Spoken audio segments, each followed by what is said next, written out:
What if heroes could expire? What if there came a day when José Rizal no longer mattered, not because we forgot him, but because we no longer needed him? Renato Constantino once wrote that our task is to make Rizal obsolete, not by erasing him from history but by building the Philippines he dreamed of. In other words, Rizal becomes obsolete only when his warnings no longer apply. But today, when we read Noli Tangere and El Filibusterismo, we don't just see Spanish friars and colonial officials. We see our newsfeeds, we see our headlines, we see ourselves. So I ask you, has Rizal truly become obsolete? I believe the answer is not yet because we have not earned that future. Rizal wrote about tulisanes, bandits lurking in power. Today, they no longer hide in forests.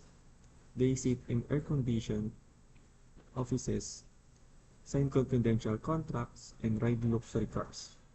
Corruption still bleeds our nation, from overpriced projects to padded transactions, from small bribes to billion-peso scandals. Rizal exposed the Don Timoteo Palaisas as businessmen who profit from the people's suffering today. We speculative land deals, price manipulation, and policies bent for personal gain. Different centuries, same script. He warned us about colonial mentality. Filipinos who felt inferior, ashamed of their identity. Fast forward today. How many of us think foreign is better? Foreign shoes, foreign shows, foreign ideals, foreign dreams. We laugh at the Filipino accent, criticize our own culture, and sometimes trust outsiders more than our own people.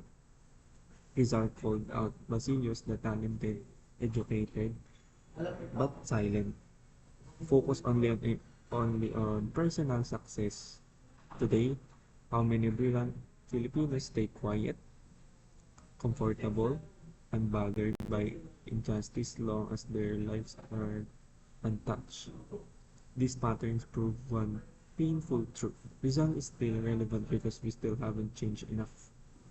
Constantino did not say Rizal is useless. He said that honoring him means surpassing him. The day his novels read like history instead of today's reality, that is the day Rizal becomes obsolete. And that day has not yet come. But this is not a speech of despair, it's a challenge. Making Rizal obsolete means fighting corruption not only in government but in ourselves. No cheating, no shortcuts. Choosing Filipino excellence in science, arts, governance, and innovation. Serving our country not only in grand gestures but through honest everyday work. Becoming socially responsible citizens, speaking when it's risky, caring when it's inconvenient. Rizal did not want statues. He wanted successors. He did not want worship. He wanted progress. He did not dream of being eternal. He dreamed of a people who no longer needed saving. To make Rizal obsolete, not to forget him, it is to fulfill him. So let us not ask when Rizal will fade. Let us let us ask when we will rise.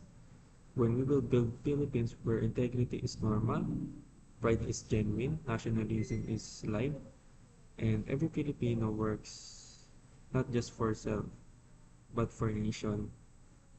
When that day comes, maybe we will stand before Rizal's monument, not in mourning for what we failed to do, but in gratitude for what we finally achieved. And with pride, we can say, thank you, Rizal. We have finished what you began. You may rest. Until then, we still need him. And he is not obsolete yet.